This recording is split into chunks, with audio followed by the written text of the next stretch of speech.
За сайн байцгаана уу? Өнөөдөр бид ингээ гэр бүлэрээ чаргаар гулах гэж байгаа. Энд би байна, манай хөөрхөн дүү байна. Тэгээд аав байна, ээж бичлэг хийж байна. За тэгээ ингээ бид дөрөв явсан байж байгаа. Тэр манай дүү маш хөөрхөн ингээд алхаад ирж байна. Амир хөөрхөн харагдаж байгаа. За удаа чаргаар гулахж идэж байгаа. Би фрэнийгээс байж лэн да. Маш гоё эс.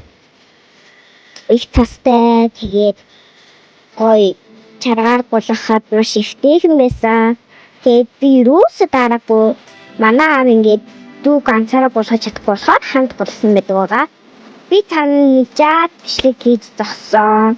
Ээжээс бичлэг хийгээд тэгээд ихтэй аав ээж хоёр дүүтэй гулгаад дараа нь би дүүтэйгээ гулгаж үдгээд хүлээж байна.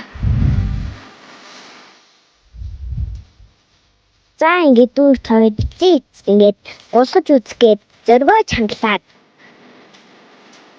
бэлдсэн байна. Би гулгаж чадсан. Гэхдээ би ганцаараа гулгахтай амир эргээдсэн болохоор санаад бовчлээс. Тэгээд ингэж дээшээ алхаж ирэх гэж амир их ядардаг. Энэ болохоор нар маань маш гоё юм. Ингээд юу н харах болохгүй. Тэгээд бид нэр за одоо жоо хурлаа да гэд байж байна.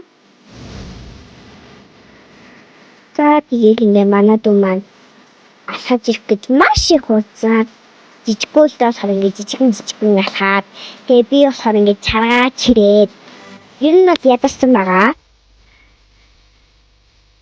За ингээ босвол хүчтэй болохоор ингээ дүүгсөө татаад ирсэн. За тэгээд ингээ нар жаргатал маш гоё чаргаа дуусгаж тогсон.